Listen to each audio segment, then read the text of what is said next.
2, 1. Vous écoutez Taxi FM, musique, sport, information. Toutes vos passions sont forcément sur Taxi FM. Retrouvez tous les jours Eric Guetto aux commandes du meilleur taxi du matin. Taxi Media Show, c'est votre rendez-vous d'actualité matinale tous les jours de lundi à vendredi de 7h à 8h.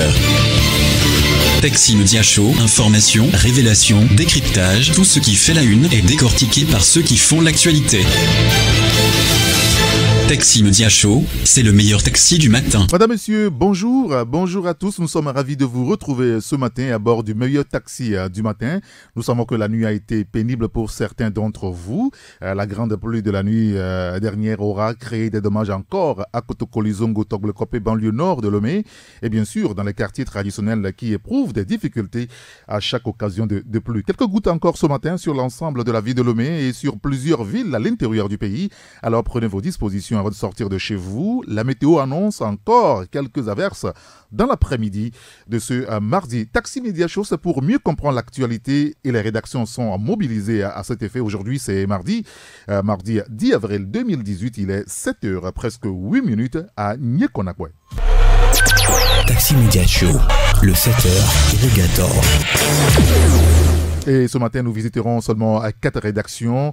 Le bi-hebdomadaire L'Alternative, le bi-hebdomadaire L'éveil de la Nation, l'hebdomadaire Le Médium et le bimensuel Économie et Développement. Ensuite, nous vous donnerons la parole. Le thème, nous vous le proposerons tout à l'heure. Taxi Media Show, irrigator. Et nous commençons la revue de presse avec le quotidien Liberté. Liberté qui parle de contestation populaire. La coalition de l'opposition maintient ses manifestations. Vous lirez l'article à la page 3. Et cette réaction de Jean-Pierre Fabre, le leader de l'ANC, le chef de file de l'opposition, qui dit que la situation est gravissime. Elle est totalement inadmissible. L'interview de Jean-Pierre Fabre à lire à la page 6 du quotidien Liberté. Nouvelle semaine de paralysie générale de l'administration. Les travailleurs entament 4 jours de grève. Dès aujourd'hui, annonce notre confrère, et puis le spectre du chaos par la volonté de Faure Gnassingbé. Ça, c'est le titre d'un article à lire dans le quotidien Liberté. Liberté dans le kiosque, donc ce matin. L'autre quotidien aussi dans le kiosque, c'est Togo Matin. Le confrère revient sur l'interdiction du gouvernement. L'interdiction des manifestations de l'opposition. Le gouvernement ne veut pas être comptable de la violation du dialogue. Vous lirez l'article dans le journal Togo Matin. Je pense que c'est plutôt l'édition d'hier. L'édition ce matin, bien entendu. Retour des manifestations de rue.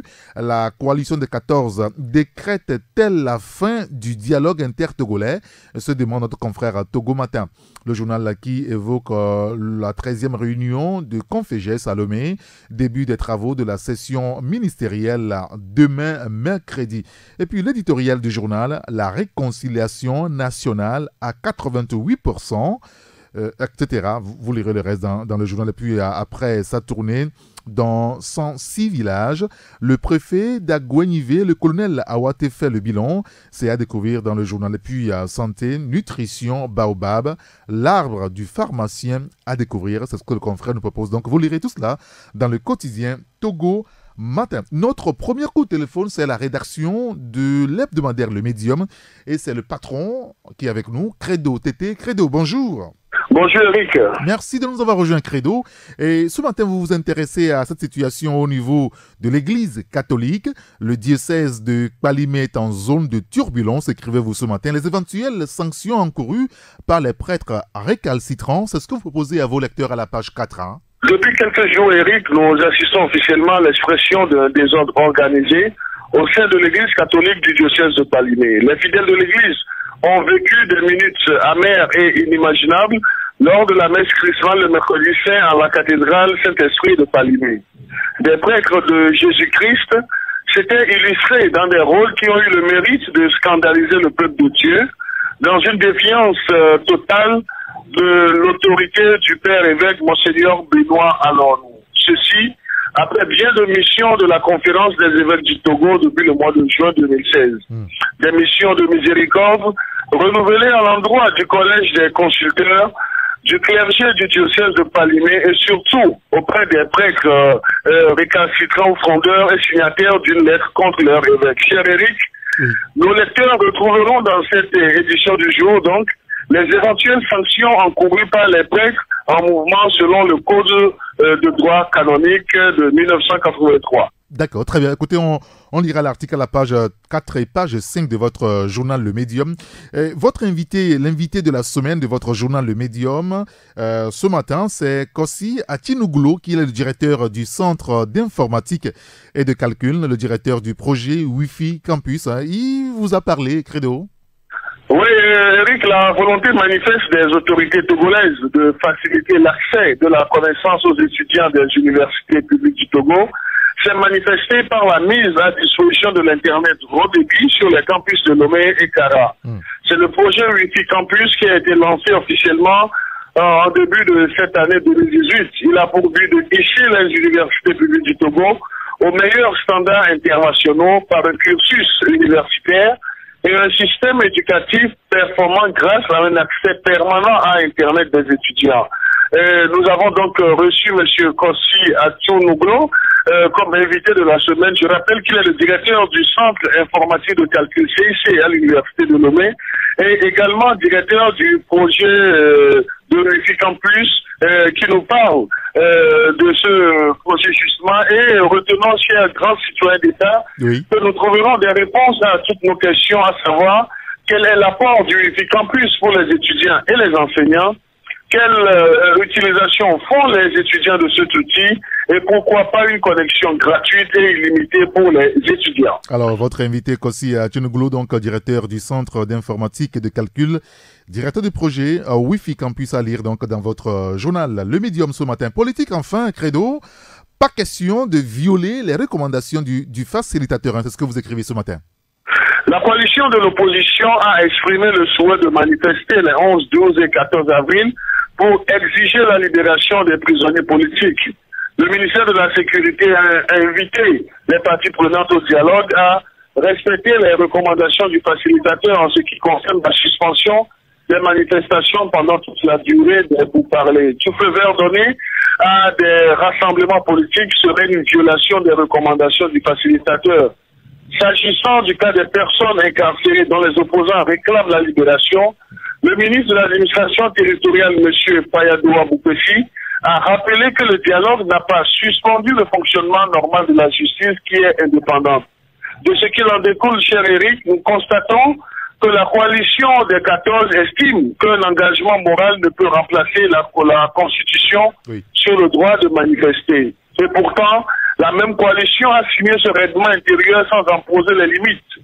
Au point 2, nous pouvons remarquer que dans la lettre réponse du ministre de l'administration, on constate que l'opposition n'a pas évoqué la prétendue suspension du processus électoral, qui d'ailleurs n'est inscrit nulle part dans les préalables comme l'arrêt des manifestations de rue. En reprenant les marches, l'opposition décrète l'échec du dialogue au moment où le gouvernement continue de croire en la bonne issue de ce dialogue. Et enfin, l'opposition montre à travers ce retour à la rue qu'elle n'a jamais voulu cru au dialogue, ayant senti qu'elle n'est pas capable d'obtenir par la négociation ce qu'elle voulait obtenir par la rue. Elle retourne à ses vieilles amours. D'accord, très bien. Écoutez, on lira l'article dans votre journal Le Médium. Je rappelle qu'il n'y a pas que ces sujets, il y a bien d'autres sujets, notamment UNIR qui soutient la politique de la protection de l'environnement du chef de l'État. On lira cela aussi dans votre journal Le Médium. Merci beaucoup, Credo Tété. Merci Eric, bonne journée et puis bonne émission. Merci beaucoup, bonne journée à vous également. Merci, chérie. Taxi FM 93.1. Il y a le bi-hebdomadaire l'Union pour la patrie qui est aussi dans le kiosque ce matin. Le confrère parle de la connectivité effective de l'Internet de haut débit dans les universités du Togo. Installé depuis 3 mois, à quoi sert le Wi-Fi Campus? Kossi Atinouglou, finalement, le directeur et coordonnateur du projet Wi-Fi Campus que vous lirez dans le journal L'Union pour la patrie aussi ce matin. Pour un cheptel sécurisé, le Togo et la FAO s'activent à garantir des aliments d'origine animale sains pour la consommation Les détails, c'est à lire à la page 4. Et puis, à travers un plan ambitieux sur 5 ans, l'autorité aux petits soins pour l'artisan togolais. Les détails, c'est à lire dans le journal L'Union pour la patrie. Le confrère parle également des problèmes des praticiens hospitaliers. Face donc à ces problèmes, les solutions au plus tard fin avril 2018 pour sortir de la crise. Tout cela, c'est dans le billet hebdomadaire L'Union pour la patrie. L'autre billet hebdomadaire, l'alternative, est aussi dans lequel ce matin nous avons au téléphone le patron pour en parler, Ferdinand Haïté. Ferdinand, bonjour. Bonjour, grand citoyen d'État. Alors, vous parlez de la mauvaise foi du régime RPT Unir. La coalition des 14 maintient les marches, hein, c'est ça? Oui, elle retourne dans les rues, la coalition des 14, après plusieurs semaines de trêve. Une trêve pour permettre aux discussions entre les acteurs d'aboutir sur la demande du facilitateur. Avec le temps, on s'est rendu compte que le pouvoir en a profité pour violer ce principe et a continué tranquillement l'organisation et la préparation des élections. La C14 est à plusieurs reprises plainte devant les facilitateurs, mais le pouvoir a continué. Et puis, il y a la pression de la population. Et finalement, ça a été décidé de retourner dans les rues. Une conférence de presse est annoncée pour cette matinée, après la visite hier à Accra. Et donc, on s'achemine vers une semaine sous haute tension, avec des mouvements de débrayage un peu partout dans l'administration, la santé, l'éducation. C'est ce qu'on peut appeler une semaine noire pour le Togo. Mais je pense que ceux qui dirigent la coalition sont dans leur droit de retourner dans la rue. C'est la seule arme qu'ils ont. Ils ne pouvaient pas l'abandonner au moment où, en face, l'adversaire lui faisait preuve de mauvaise foi et continuait tranquillement son chemin comme si de rien n'était. Donc, voilà, on revient à la case de départ et les manifestations reprennent. D'accord, très bien, oui, ça reprend à partir de demain. Comme vous le mentionnez, la coalition sera en conférence de presse aujourd'hui.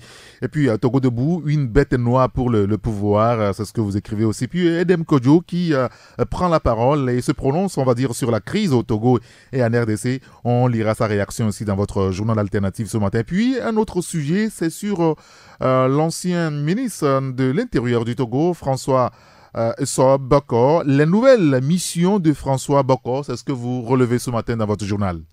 Oui, c'est un sujet un article de Jeune Afrique que nous avons repris ce matin dans notre parution. Vous savez, M. François Bokor n'est plus à présenter. On sait ce qu'il fait au Togo, on sait ce qu'il a fait. Et depuis plus de 10 ans ou 13 ans, il est parti. Il est entre la France et l'Afrique où il mène des missions. C'est quand même quelqu'un qui a un profil très rare et qui est très sollicité. Avocat, docteur en droit, Saint-Cyrien. Voilà. Et donc, il participe souvent à des missions avec l'Union européenne ou l'AFP pour reformer la justice ou la décentralisation ou des questions de sécurité dans plusieurs pays africains. Il a déjà fait ses preuves au Bénin, au Tchad, au Cameroun, en Côte d'Ivoire, au Mali, un peu partout à Madagascar, au Burundi, et il continue d'enchaîner les missions. C'est une compétence rare quand même pour notre pays, un compatriote qui fait quand même honneur à notre pays. Et depuis, il conduit une mission au Niger qui prend fin dans quelques semaines, avec toujours en appui à la réforme de la justice de ce pays, avec une implication sur le G5. Vous savez, les enjeux sécuritaires qu'il y a aujourd'hui dans le Grand Sahel, c'est pas seulement la question des djihadismes, c'est aussi la question des trafics de tout genre qui se passent dans cette zone. Donc, on a besoin d'une justice plus efficace et puis la traque de tous les bandits qui sont dans cette zone. Et donc, c'est une mission purement, c'est une mission de justice, mais avec une orientation sécuritaire. Ça correspond à son profil.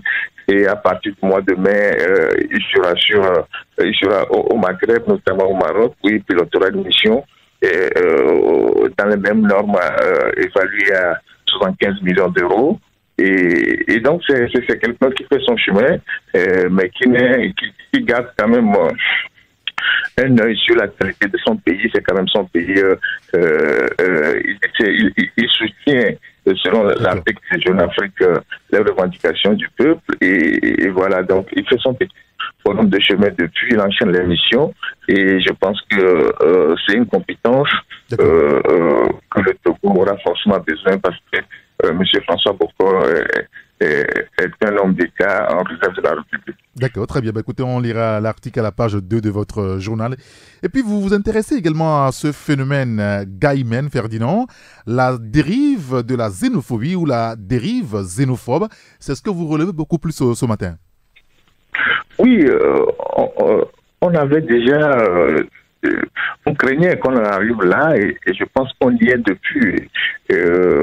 L'allure que prennent les choses sur les réseaux sociaux, les manipulations, les montages, la tension est très, très, très, très palpable. On ne compte plus les vidéos de part et d'autre pour s'insulter, que ce soit du côté togolais ou béninois, chacun racontant, dénonçant son prochain. Et au niveau du Bénin, le directeur général de la police de ce pays est monté sur une télévision privée le week-end dans un long débat où il a rassuré ses concitoyens en disant qu'il n'y avait aucun Béninois qui était brûlé au Togo pour un phénomène de Caïman. Ce qui s'est passé à Kogan, c'était des voleurs, c'est pas des Caïmans, c'était des voleurs. Et du côté du Togo, il faudra aussi sortir de silence pour rappeler non seulement les Togolais à plus de vigilance, mais aussi à éviter ces genres de comportements, notamment la vente populaire. Vous imaginez ce qui va se passer si jamais les Béninois, avec cette campagne d'intoxication, se mettaient à faire des représailles envers les Togolais. Il y a autant de Togolais au Bénin que de Béninois au Togo. Les gens vivent tranquillement, c'est le même peuple. Et depuis, il n'y a pas eu de problème majeur. Donc, c'est pas à cause de quelques bandits que la cohésion de ce peuple va être mise en mal. Alors, il est temps qu'au niveau du Togo, les autorités sortent de leur silence pour non seulement sensibiliser la population, mais aussi rassurer nos frères béninois qui vivent ici. Les Béninois sont ici depuis des années, ils sont bien intégrés. Il y a un commerce interfrontalier entre les deux pays. C'est pas... il ne faut pas stigmatiser les gens. Et donc, il est urgent parce que il ne faut pas attendre que le pire arrive. Vous savez, entre le Togo et le Bénin, pour des raisons de football, il y a eu une tension il y a quelques années.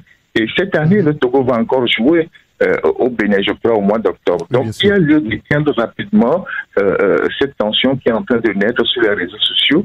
Et cela passe par la sortie des autorités sur les médias pour rassurer les Béninois, comme les Béninois sont déjà sortis sur les médias pour rassurer leurs concitoyens.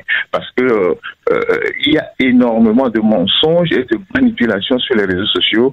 Il ne faut pas attendre que ça vire vers vraiment la xénophobie. Parce que à ce niveau-là, je serai tard et on ne fera que constater les dégâts. Donc, ce matin, nous en appelons à la responsabilité des uns et des autres, surtout des autorités, pour que rapidement une campagne de sensibilisation soit organisée pour rassurer autant les Togolais que nos frères béninois qui vivent. D'accord, très bien. Écoutez, Ferdinand, on lira tous ces sujets dans votre journal, l'alternative dans les kiosques ce matin. Merci beaucoup pour votre disponibilité, grand citoyen d'État. Merci Eric. Allez, bonne journée à vous. Bonne émission. Taxi FM. Le monde en une radio. Il est 7h26 dans tous nos studios ici à Ngbale-Pédogan. Nous émettons non loin de la haute autorité de l'audiovisuel et de la communication. Notre troisième rédaction ce matin, c'est celle du journal L'éveil de la nation. Sam Diabo. Bonjour Sam. Bonjour Eric, bonjour aux fidèles passagers, sans oublier les passagères du plus beau taxi sympathique matinal sur la 93.1 à l'heure de Taxi Média Show. Vous le faites si bien, merci beaucoup de le rappeler tout le temps. Alors, ce matin, vous parlez du dialogue et du projet de manifestation de l'opposition. La coalition des 14 récuse-t-elle le facilitateur Nana Akufo-Addo ou se désengage-t-elle? Ce sont là des interrogations à la une de votre journal. Oui, deux interrogations à la une du bi-hebdomadaire L'éveil de la Nation numéro 548 de ce mardi. Vous savez, Eric, que la coalition de l'opposition est engagée dans un processus de dialogue et de discussion pour faire sortir le Togo de la crise créée depuis le 19 août 2017. Et au terme ou à l'entame de ce dialogue, il y a eu un protocole si on peut l'appeler ainsi, ou un règlement intérieur qui dictait à toutes les parties de ce soir, à toutes les manifestations publiques, que ce soit les meetings, que ce soit les marches, les manifestations de rue, parce que vous savez, depuis un certain temps, l'opposition a utilisé les manifestations de rue, les marches notamment, pour faire pression sur le pouvoir de l'OB. Alors, les règlements intérieurs édictés par le dialogue insistaient qu'il fallait que toutes les parties mettent sous détention les manifestations qu'elles pouvaient organiser. Et depuis le 19 février, date à laquelle le dialogue a été ouvert, aucune manifestation n'a été observée, que ce soit du côté du pouvoir ou du côté de l'opposition. Mais malheureusement, depuis un temps, on sent des velléités de retour à la rue. Les menaces de l'opposition se font de plus en plus pressantes parce qu'elle se dit que en face, le pouvoir en place ne s'est pas tempéré par rapport à des exigences que le dialogue lui aurait faites, notamment les mesures d'apaisement. L'opposition dit que toutes les mesures n'ont pas été mises en œuvre. Ensuite, le processus électoral qui devrait se tenir d'ici quelques mois pour renouveler l'Assemblée nationale, l'opposition avait souhaité que le processus électoral soit stoppé. Mais là aussi, l'opposition accuse le pouvoir de continuer en son avancée vers les élections législatives. Alors, c'est par rapport à tout ça là que l'opposition, la semaine dernière, avait encore annoncé qu'elle manifesterait demain, jeudi et puis samedi. Et à leur grande surprise, le gouvernement qui s'étonnait parce que le gouvernement se dit que l'opposition devrait tenir promesse jusqu'à la fin du dialogue. Le gouvernement a sorti une note pour interdire cette manifestation. Mais cela n'a pas suffi et l'opposition, la coalition des 14 maintient à manifester cette semaine. Alors nous nous sommes posés des questions et des questions légitimes parce que si vous acceptez de signer un accord, si c'est pas un accord, mais si vous acceptez, vous engagez dans un règlement intérieur pour un dialogue, alors ça veut dire que vous donnez d'abord le respect à celui qui vient vous écouter, le facilitateur, et ensuite, des engagements pris entre parties doivent être respectés. Et aujourd'hui, la décision de l'opposition ou de la coalition de l'opposition de reprendre la rue, c'est des interrogations que nous nous posons. Si l'opposition recule-t-elle finalement le travail fait par le facilitateur, ou bien elle se désengage du règlement intérieur. Et si jamais les interrogations auxquelles nous n'avons pas encore trouvé des réponses ou des réponses immédiates, si ces interrogations-là, il s'avérait que c'est des interrogations qui sont à l'affirmative, cela supposerait alors que c'est un coup de boutoir ou un coup fatal que la coalition vient de donner au dialogue intercommunal. Alors, Sam, il y a une autre interrogation à la une de votre journal, toujours par rapport à la coalition de 14 partis de l'opposition. Comment sortir de la crise sans perdre la face, Sam? Oui, c'est des interrogations aussi que nous posons à la une de notre journal parce que vous savez, l'opposition avait un engagement quand elle a commencé les manifestations de rue. On se rappelle que le 19 août, c'était le PNP seul, mais au soir du 19 août, il y a eu un appel qui a été lancé aux autres formations politiques qui veulent vraiment œuvrer pour l'alternance de se joindre au PNP pour qu'ensemble la lutte continue. Alors, c'est dans ce cadre que la coalition des 14 partis a été créée et l'engagement que les leaders de cette coalition ont pris avec les militants, c'était de pouvoir faire partir Faure Gnassingbé, soit par la rue, et ce qui n'a pas réussi, ce qui a été un échec, parce que depuis le 19 août jusqu'à l'ouverture du dialogue, Faure Gnassingbé n'est n'est pas parti du pouvoir, Faure Gnassingbé est toujours président de la République. Mais ensuite, quand l'entame du dialogue aussi, l'opposition avait mis sur la table l'exigence selon laquelle Faure Gnassingbé doit partir en 2020. C'est-à-dire, soit il part par la rue, ça n'a pas marché, en 2020 il doit partir à l'issue du dialogue, et ça aussi, ça ne devait pas marcher. Alors, comment l'opposition doit-elle faire pour ne pas perdre la face dans ce délire? C'est-à-dire, comment faire pour garder son aura au regard ou au vu des militants qui leur font confiance? Et donc, c'est des interrogations, c'est une équation difficile à résoudre au sein de l'opposition. Et aujourd'hui, il faut passer par tous les moyens pour, même si le dialogue aboutit, ne pas perdre la face aux yeux des militants, trouver les mots justes ou bien les mots pertinents pour expliquer aux militants pourquoi le projet ou bien pourquoi la promesse qu'on leur avait faite n'est pas tenue. Et c'est à cette question ou à cette interrogation que l'opposition tente de répondre. Et aujourd'hui, on peut justifier la reprise des manifestations par cette envie pour l'opposition de faire tout, mais de ne pas perdre la face aux yeux des militants. D'accord, très bien. Bah, écoutez, Sam, on lira votre analyse dans le journal L'éveil de la Nation. Et puis, par rapport aux enseignants, vous faites également un article, 5 jours de grève dans le secteur de l'éducation, quand la CESET tente d'éclipser les efforts du gouvernement. C'est bien ça, hein? Oui, Eric, vous savez, la CESET, c'est la coordination des syndicats de l'éducation du Togo. C'est ce syndicat qui fait bouger les choses au sein de l'éducation. Les enseignants qui sont toujours à l'écoute, qui ont toujours les yeux rivés sur leur bien-être et leur bien devenir. Et aujourd'hui, les enseignants de la CESET ont lancé 5 jours de grève, alors que il y a quelques jours déjà, il y avait un groupe de travail qui avait été mis sur pied par le gouvernement. Et les conclusions de ce groupe de travail révélaient qu'il y a un nouveau statut qui doit être adopté pour les enseignants. Et ce nouveau statut, à en croire les explications du ministre de la fonction publique, Gilbert Bahora, ce nouveau statut est déjà prêt pour être mis en œuvre. Et il y a même un protocole d'accord qui devrait être signé entre toutes les parties. Bref. Mais pendant que le gouvernement est en train d'exhiber les efforts qu'il a au niveau des enseignants auxiliaires, parce que le gouvernement parle de plus de 12 000 enseignants auxiliaires qui ont été intégrés, leurs cotisations qu'ils avaient faites au niveau de la Caisse nationale de sécurité ont été reversées, et on parle de plus de 2 milliards là-bas. Et là aussi, le gouvernement sort de ces tiroirs les primes auxquelles les enseignants ont droit. On a parlé de primes de bibliothèque et de primes d'incitation à la fonction enseignante qui avaient été initiées depuis 2012 et qui ont doublé déjà depuis 2017. On parle de 8 000 francs à 16 000 pour les enseignants des catégories B, C, D, de 10 000 à 20 000 francs chez les enseignants de catégorie A. Et à cela, il faut ajouter une prime de 5 000 francs qui a été ajoutée à tout ce qui est rationnel éducatif. Et nous, quand nous voyons tous ces efforts fournis par le gouvernement et les 5 jours de grève déclarés par la CESET, on se demande finalement si les 5 jours-là ne risquent pas d'éclipser tous les efforts fournis par le gouvernement afin de résoudre le problème de l'éducation dans notre pays. D'accord, parfait. Ben, écoutez, on a compris, vous parlez de l'éducation. Vous savez que les enseignants font partie de SAM, de la synergie des travailleurs du Togo.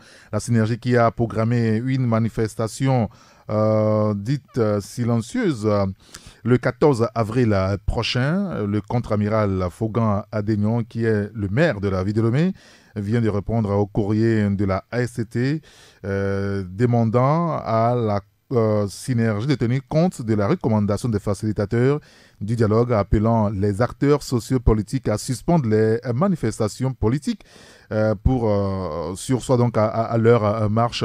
Le contre-amiral souligne que le citoyen lambda ne saurait dissocier la manifestation de la STT à celle des acteurs politiques. En tout cas, nous on reviendra un peu plus tard sur ce nouvel refus du président de la délégation spéciale, non, beaucoup plus le maire, Fogan Adénion. Écoutez, Sam, merci beaucoup pour votre disponibilité à être avec nous ce matin. Merci Eric pour l'émission de 11h et bonne journée à toutes et à tous. Allez, bonne journée à vous aussi. Merci, au revoir. À bientôt. Taxi FM, toujours premier sur l'info. Alors, notre dernière rédaction à visiter, c'est Économie et Développement. Et nous avons au téléphone Joseph Gada. Joseph, bonjour. Bonjour Eric, bonjour également aux fidèles auditeurs et auditrices de Taxi FM. Alors, vous parlez de la 30e Assemblée Générale Ordinaire de Ecobank Transnational Incorporated. Après la zone de turbulence, Ecobank renoue avec la performance pour un bénéfice de 229 millions de dollars en 2017. Hein? Oui, c'est ce dossier que nous avons fait ce matin et que nous mettons quand même à la disposition de nos lecteurs et lectrices. Alors, il faut dire que la banque a connu vraiment une zone de turbulence durant ces 3 années avec des pertes pas possibles. En 2016, par exemple, la perte s'élevait à 250 millions de dollars avec un résultat net déficitaire de 80 millions de dollars. En 2017 aussi, au premier trimestre, ce n'est pas aussi ça parce que déjà, le bilan financier a connu vraiment une baisse de 12%. Mais aujourd'hui, je pense que c'est très difficile. Les premiers responsables rapidement se sont mis au travail pour que on puisse quand même, pour que la banque quand même puisse retrouver au moins un peu d'oxygène. Et aujourd'hui, il faut reconnaître que il y a 3 éléments qui ont beaucoup joué. Il y a des créances surtout faites au niveau de la banque nigérienne. Il y a la faiblesse économique de certains pays en crise, comme le Mali, le Burundi, la Gambie, la Centrafrique aujourd'hui. Donc je pense que tout ça là, il faut essayer de remettre ces pays en ordre, de bataille, en leur octroyant aussi beaucoup de financement. Ça a été fait et aujourd'hui le résultat est tangible, comme vous venez de le dire. Le résultat aujourd'hui, on dit que le bilan financier de 2017 s'élève aujourd'hui à 229 milliards. C'est pour cela que c'est le 24 avril prochain, les premiers responsables de la banque convoquent l'Assemblée générale ordinaire pour pouvoir partager l'information avec les partenaires, avec les membres. Vous savez qu'en 2017, c'était pas aussi fameux quand les partenaires devaient se séparer. Ou bien les actionnaires devaient se séparer. C'était très difficile parce que le déficit est tellement si criard. Donc, je pense qu'aujourd'hui, c'est une banque qui relaie de cette centre et on verra ce que le résultat de 2010 va donner. D'accord. Très bien. Bah, écoutez, on a compris. On lira le reste à la page 2 de votre journal Économie et Développement. Vous parlez également des investissements. Hein. La crise politique ne désarme pas les partenaires financiers en prêt comme en don au Togo. Oui, c'est ce qu'on peut constater durant ces 3 mois.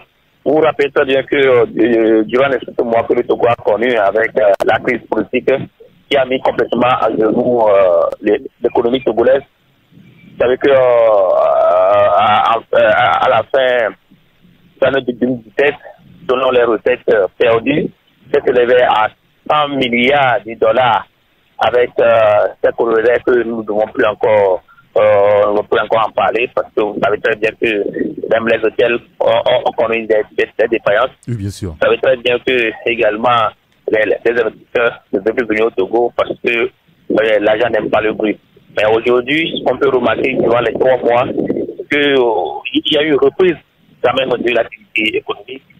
Et tout simplement, quand vous voyez même au niveau des partenaires, ils se sont donnés accord et âme pour pouvoir soutenir encore le Togo. En période de crise, ce qui est très difficile dans plusieurs pays, vous allez voir que avec le ministère, ou bien avec le ministre de l'économie et des finances, beaucoup d'accords ont été signés ces derniers jours, que ce soit avec la BID, que ce soit avec le MCC, que ce soit aujourd'hui même avec l'Allemagne qui permet aussi d'intervenir en Allemagne.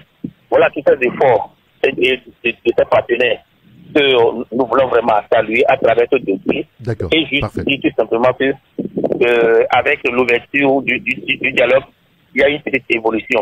Donc, tous les Togolais, que ce soit les acteurs politiques, même les populations, nous devons prier pour que cet acquis quand même soit sauvegardé et que d'ici 6 mois, le Togo puisse quand même relever quand même de cette situation difficile que nous traversons.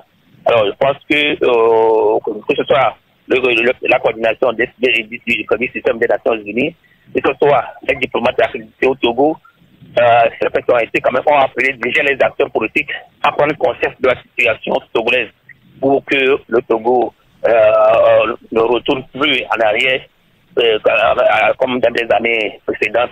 Donc je pense que déjà, vous savez très bien qu'il y a des marches en vue. Nous prions tout simplement que les acteurs quand même puissent quand même réfléchir et se donner corps et âme pour que rapidement le dialogue puisse aboutir à des résultats vraiment concrets et satisfaisants pour que l'économie puisse quand même reprendre. L'économie, c'est la valeur du pays. Donc je pense que nous n'allons pas quand même donner raison à ceux qui pensent que cette crise va demeurer telle pour que le pays puisse s'effondrer. Non. Donc déjà, nous disons que la détermination du Togo à l'assainissement des finances publiques, tous ces éléments que le gouvernement met en œuvre doivent quand même aider les partenaires à se faire confiance au Togo à travers des prêts et des dons qu'on nous donne pour que au moins le développement économique puisse quand même reprendre. Voilà le dossier que nous avons quand même eu à faire ce matin. Nous proposons aux gens les divers projets, les divers financements des uns des autres. Parfait. À l'égard du Togo. Alors, on lira l'article dans votre journal Économie et Développement. Il y a bien d'autres sujets également, notamment le Fonds de solidarité africain des performances majeures de l'ordre de plus de 3 milliards de francs CFA en 2017. Et puis, la compagnie financière africaine ambitionne ouvrir un bureau au Togo. Toutes ces informations à lire dans le journal Économie et Développement. Merci beaucoup, Joseph Gada. Merci beaucoup, Eric, et bonne journée. Allez, bonne journée à vous aussi. Merci beaucoup. Taxi FM, la seule radio d'information continue.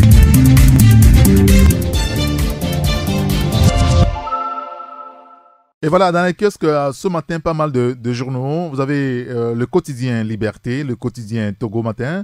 Vous avez le billet hebdomadaire L'Alternative, le billet hebdomadaire L'éveil de la Nation, l'autre billet hebdomadaire L'Union pour la Patrie aussi dans les kiosques ce matin. Vous avez l'hebdomadaire Le Médium et puis le bimensuel Économie et Développement. Après la pause, nous reviendrons et nous vous donnerons la parole. Nous aurons encore ce matin un langage politique. Que pensez-vous de la nouvelle donne politique au Togo depuis l'ouverture des discussions politiques? Le troisième round a été pas véritablement une discussion aboutie. Les acteurs se retrouvent régulièrement avec le facilitateur au Ghana, après le gouvernement et le parti unir. L'opposition, la coalition de 14 partis politiques était hier à Accra. Elle annonce de nouvelles manifestations sur demain, mercredi, jeudi et samedi. Le gouvernement a sorti une lettre pour dire qu'il ne s'associe pas ou qu'il ne répondra pas de tout ce qu'il adviendra de cette nouvelle manifestation de l'opposition. Comment analysez-vous tout cela, vos réactions dans 2 minutes environ sur le 93 96 99 99 ou le 99 20 09 59. Je rappelle 2 numéros de contact de la radio ce matin, le 93 96 99 99 ou le 99 20 09 59. Le standard est à vous maintenant, le 93 96 99 99 ou le 99 20 09 59. Que pensez-vous de la nouvelle donne politique au Togo? Depuis plusieurs semaines, les acteurs engagés dans le dialogue peinent à s'entendre sur l'essentiel. Le facilitateur, le président ghanéen Nana Akufo-Addo, multiplie depuis quelques jours des consultations bilatérales à Accra chez lui. Après le gouvernement et unir, la coalition de 14 était à Accra hier. Elle maintient néanmoins sa manifestation de cette semaine, demain, mercredi, jeudi et samedi. Le gouvernement dit ne pas se rendre complice de la violation des recommandations du facilitateur. Quelle est votre réaction par rapport à tout cela? Vous nous appelez sur le 93 96 99 99 ou le 99 20 09 59. 93.1 Taxi FM.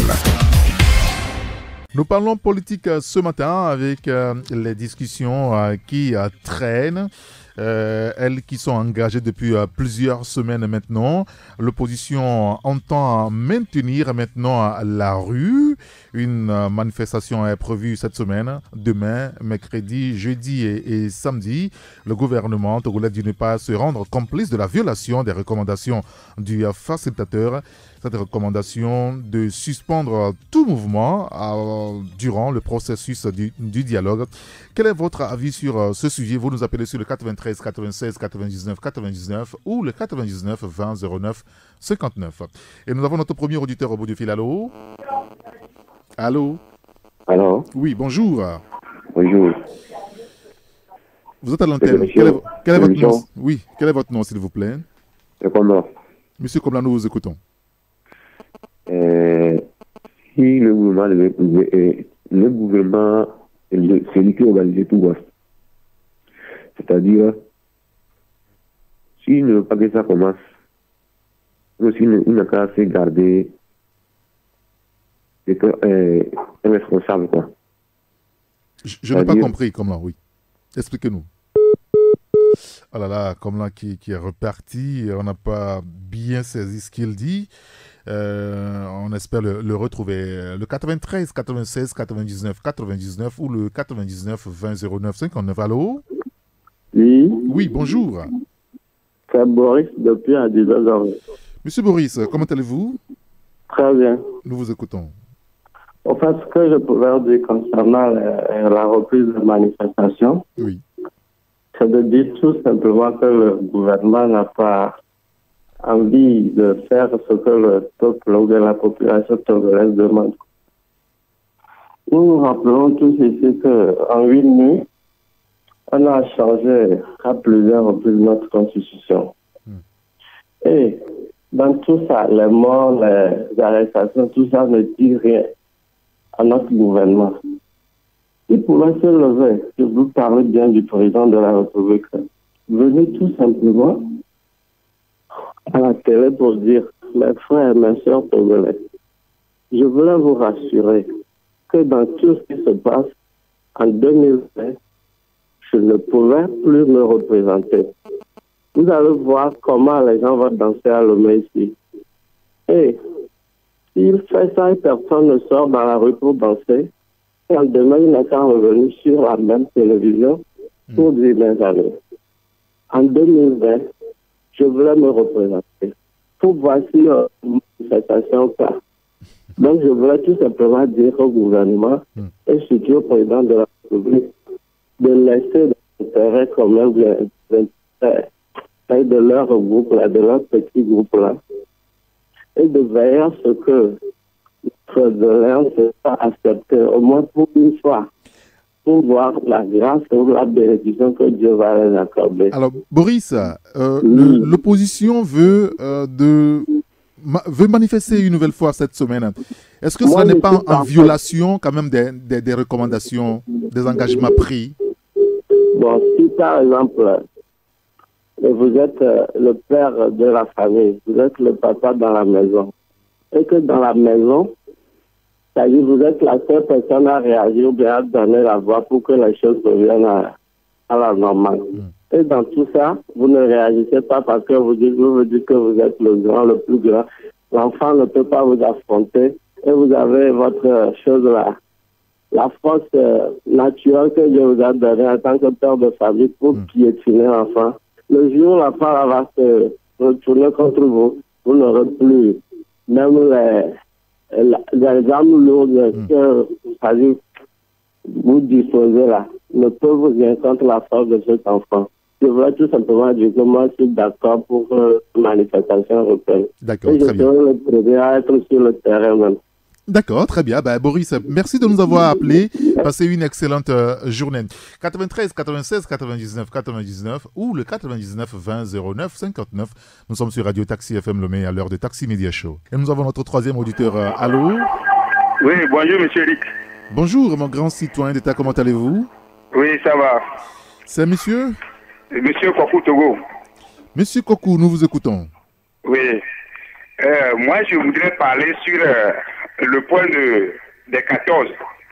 Oui. Parce qu'ils étaient un peu en retard l'État n'a pas voulu les respecter. Normalement, il devait mobiliser la population de sortir depuis. Donc moi, je les soutiens énormément de sortir pour faire leur volonté Monsieur de la population. Monsieur Kokou, oui. Vous savez que l'opposition, la coalition a pris un engagement au début des discussions politiques. Oui, c'est le gouvernement unir qui n'arrive pas à respecter l'opposition. C'est pourquoi l'opposition aussi maintient sa pression de sortir dans les rues. Ah bon? Comment est-ce que le gouvernement ne respecte l'opposition? Dites-nous. Non, il n'honore pas ses engagements signés devant notre facilitateur. D'accord. Très bien. Allô? Oui, si, vous avez fini. Vous me recevez? Si, on vous reçoit 5 sur 5. Oui, sinon on a dit devant le facilitateur Kufuor, le président du Ghana, lui-même il a fait fardeau à la poitrine, il ne pouvait pas prendre le fardeau de notre pays, mettre derrière sur lui encore. Sa tête est un peu lourde.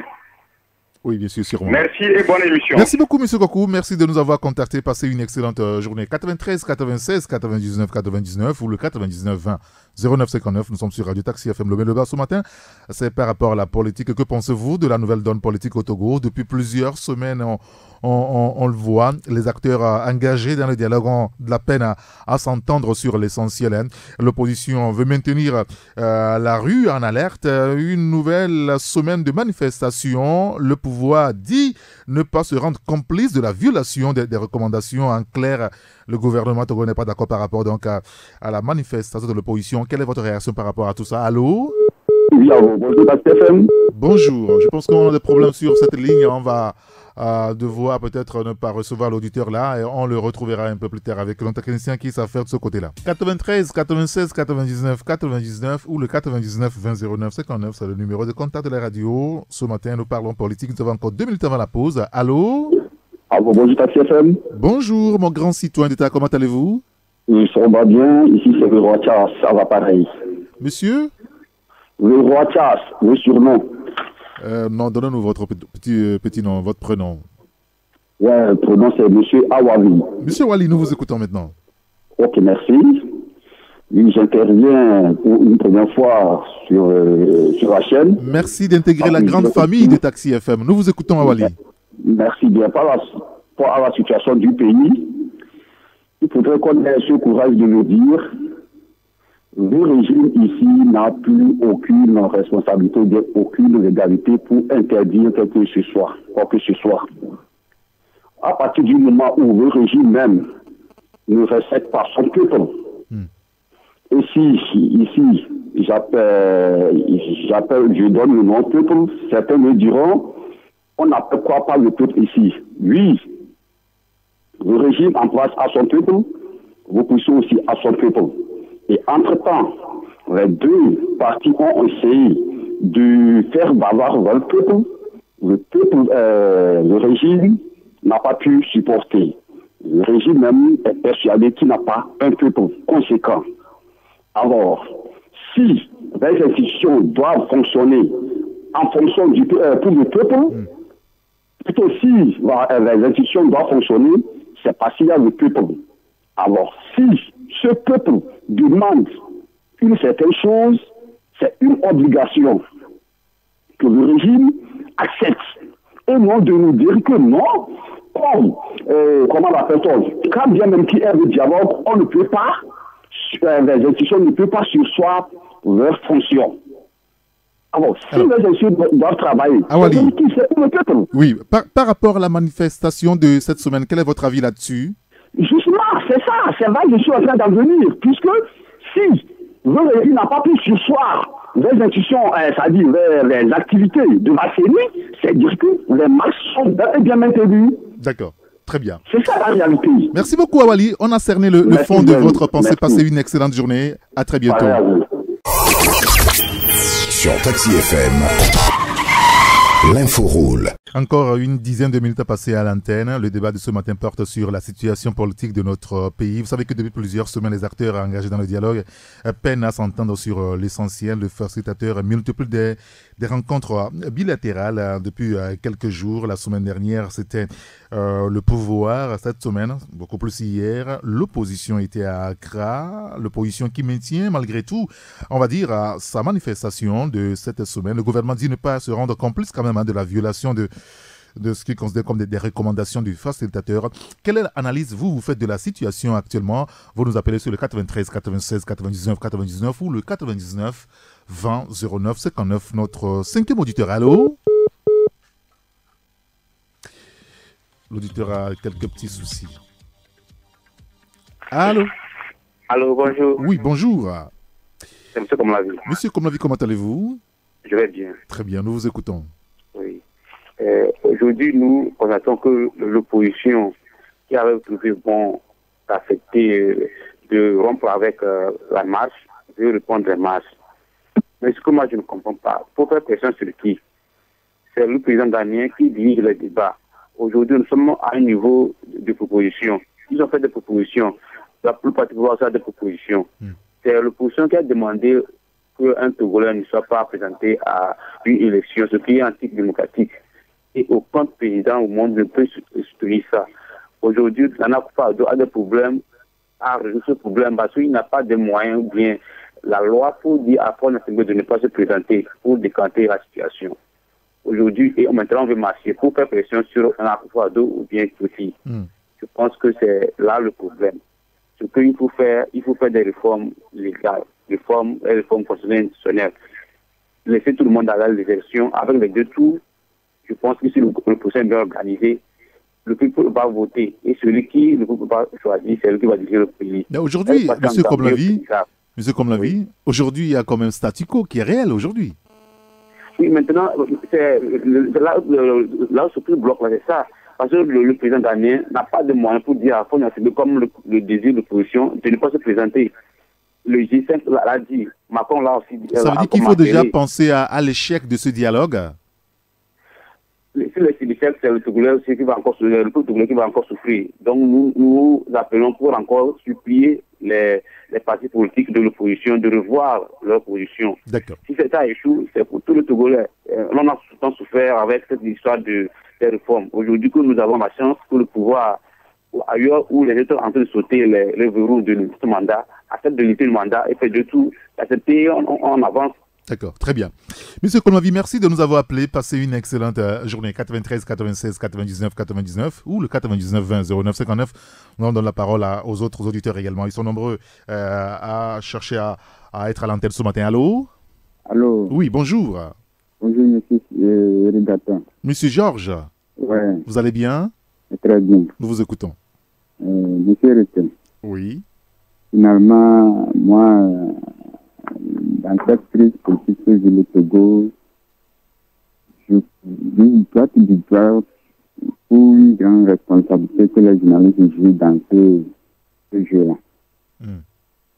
Les journalistes, au lieu de contribuer à l'avancement, les journalistes contribuent plutôt à ne pas faire avancer les choses. Qu'est-ce que nous avons encore fait, Georges? La fois dernière, j'ai suivi ton débat avec tes confrères. Il y a certaines choses que dès qu'ils disaient là-bas, si je veux parler maintenant, vous allez me dire au nom de la confraternité. Vous voyez, hier, je suivais un journaliste qui disait que lorsqu'on demande l'arrêt du processus, cela ne veut pas dire que la CENI va cesser de faire certains travaux techniques. Mais ça, là, c'était très grave. Le mot processus, même, ça veut dire quoi? Hein? On demande l'arrêt du processus électoral. Et le journaliste dit que la CENI peut faire certains travaux. Mais qu'est-ce que les journalistes veulent pour ce pays? Les journalistes, c'est eux le problème finalement pour ce pays, vous pensez? Quelque part aussi. D'accord. Très bien. Georges, merci de nous avoir contactés. Passez une excellente journée. 93 96 99 99 ou le 99 20 09 59. Allô? Bonjour mon cher ami Gator. Bonjour, le grand citoyen d'État Donné, comment allez-vous? Je vais bien, vous? Ça va très bien, grâce à Dieu. Nous vous écoutons, Donné. Ok, mais ce matin, vous voulez que moi je vous dise quoi ce matin? Qu'attendez-vous de nous réellement? Hein? Nous avons posé une question claire. Hein? Oui, effectivement. Mais attends, si l'opposition veut manifester, qu'elle manifeste. Parce que dans ce pays, nous, on a vu beaucoup de choses. De grâce, le pouvoir d'y a démaillé jusqu'à son enfant, ils n'ont jamais respecté aucune parole, aucun accord dans ce pays. S'il n'y a pas pression, eux, ils ne vont jamais s'exécuter. Parce que eux, ils prennent tout le monde, ou bien ils prennent plutôt tout le monde comme des opposants dans le pays. Je pense que si vous voulez réclamer le droit, on considère comme des opposants. Il y a M. Komlavi qui s'interrogeait tout à l'heure. La pression, c'est sur qui? Sur le régime de Faure Gnassingbé ou sur les facilitateurs? Puisque les deux camps ont fait des propositions, le gouvernement et l'opposition. Alors, sur qui fait-on la pression aujourd'hui? Oui, sur les deux, en fait, sur les deux, mais en premier lieu, sur le gouvernement et en deuxième lieu, sur le facilitateur. Bon, parce que le facilitateur constatera que, écoutez, peut-être qu'il n'avance pas, donc il va falloir qu'il les mette et boucher double pour pouvoir faire pression. Peut-être qu'il jettera l'éponge, le facilitateur.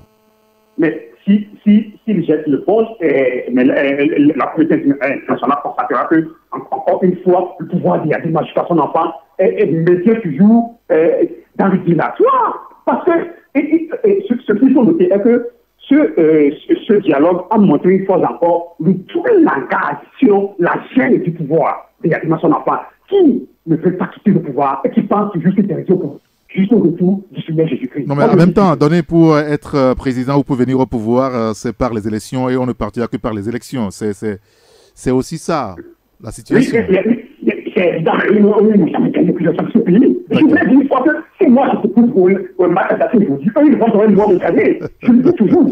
D'accord, très bien. Merci beaucoup, Donné. On a compris le fond de votre pensée. Passez une excellente journée sur La Géniale. 93 96 99 99. C'est notre numéro de contact. Nous avons encore 3 minutes à passer ensemble à l'antenne. Allô? Bonjour, monsieur Ricator. Bonjour, mon grand citoyen d'État. Comment allez-vous? Je vais très bien. C'est Souleymane de Piagoué. Souleymane, nous vous écoutons. Ouais, moi, je pense que la question ne se pose même pas. Hein. Ah oui? La question ne se pose pas. En plus que quand ils sont allés pour le dialogue, en fait, pour les mesures préalables et tout ça là, en aucun cas, en tout cas, ce que nous on a pris, par rapport à ce que moi j'ai entendu, l'opposition n'a jamais posé sa signature sur un quelconque document interdisant ou bien suspendant les matchs. Il semble que c'est un communiqué qui a été fait. À partir du moment là, ça n'engage que... Non, ce communiqué, excusez-moi Souleymane, ce communiqué qui avait été rendu public avant l'ouverture même des discussions n'a jamais été contesté par l'opposition. Oui, mais moi j'ai écouté M. Eric Dupuis hier sur de CRFM qui disait qu'ils n'ont jamais signé un quelconque document pour dire qu'ils suspendaient le match. Donc ce communiqué, en fait, ça peut pas... Ce communiqué n'est pas au-dessus de la loi constitutionnelle quand même, M. Eric. En tout cas, demain, moi, je serai à la marche. Nous y serons. Ah, d'accord. Il y a qu'à ce prix qu'on peut... Et puis, si vous permettez, j'aimerais lancer un cri de cœur par rapport à M. Johnson qu'on a pris, justement. Ah, M. Assiba Johnson. Pour dire que, franchement, c'est de l'arbitraire. Parce qu'il y a une silence sur la en 2005. Il y a plusieurs organisations de défense des droits de l'homme qui ont donné des bilans contradictoires. On a eu des bilans de 800 morts, de 150 morts, de 500 morts, et même de 1000 morts pour le même événement. Mais personne n'a rien dit à ce moment-là. Je ne comprends pas pourquoi maintenant ça charge M. Assiba Johnson sur ce qui ne veut pas. C'est injuste, quoi. Il faut libérer le monsieur. D'accord. Si vous voulez, demain, nous allons prolonger le débat là, dans la libre antenne. Vous pouvez intervenir là-dessus. Merci beaucoup, M. Souleymane. Merci de nous avoir appelés. Passez une excellente journée. Est-ce qu'on a encore le temps pour un auditeur? Oui, d'accord. 93, 96, 99, 99. Notre dernier auditeur cette fois. Allô? Allô, monsieur Eric, bonjour. Bonjour, monsieur Kolani. Alors, je le disais la dernière fois, vous vous débrouillez pour être le dernier à être en ligne. Hein? C'est pas comment vous faites. D'accord, très bien. Nous vous écoutons, monsieur Kolani. Monsieur Eric, il faut qu'on se dise certaines vérités. Allez-y. Le facilitateur, le jour où on devait nous dire que les matchs sont suspendus, c'est clair. On dit les deux parties se sont convenues de suspendre les manifestations durant le dialogue. Donc, je ne vois pas pourquoi aujourd'hui le ministre de l'Administration territoriale peut se permettre de dire que ils veulent aller contre cette loi. Non. C'est les deux parties qui ont convenu. Et puis, en dehors de ça, quand on interdit la société civile pour les autres partis politiques de se manifester, non. Il faut qu'on soit clair dans ce pays. L'opposition aujourd'hui, si l'opposition dit qu'ils veulent manifester, ils ont le plein droit. Cela veut dire qu'ils ne se retrouvent plus dans ce dialogue. Parce qu'on a dit que c'est suspendu. Durant le dialogue. Maintenant, le dialogue, pour eux, ils sont partis voir le facilitateur, ça ne va plus, ils ne se retrouvent pas dedans. Maintenant, l'autre alternative, c'est à chacun de réfléchir, que ce soit le parti au pouvoir, que ce soit les 14 partis et la coalition des 14 partis politiques, la société civile, et toutes les autres classes politiques et les autres partis politiques aussi, pour trouver une autre alternative pour faire sortir ce peuple dans ce secteur. Vous comprenez? Oui, bien sûr. Nous attendons la conférence de presse des 14 partis politiques qui sont partis voir les facilitateurs, c'est qu'ils vont sortir. Mais toutefois, Eric, moi je le dis bien, si tout le monde veut l'intérêt du peuple togolais, de midi à 14h, on a une solution. C'est leur intérêt personnel. Je ne trouve pas le problème. Hein. Pour moi, Kolani, je ne trouve pas le problème. C'est une constitution, attaquer les institutions et avançons. Mais l'individu fort des forces humaines nationales, laissez-le à sa place. Il a déjà fait 3 mandats. S'il a le courage d'aller en 2020, c'est le candidat le plus facile à battre dans les urnes. Vous pensez? Donc, si on s'achète à ce monsieur, je pense que nous perdons le temps, monsieur Eric. D'accord, très bien. Ça vous mentir, il ne faut pas le regarder. C'est une constitution. Celui qui peut présenter sa candidature, le présente. Si la Cour constitutionnelle veut la valider, n'a qu'à la valider. Mais aujourd'hui, j'essaie donc de le mettre dans sens.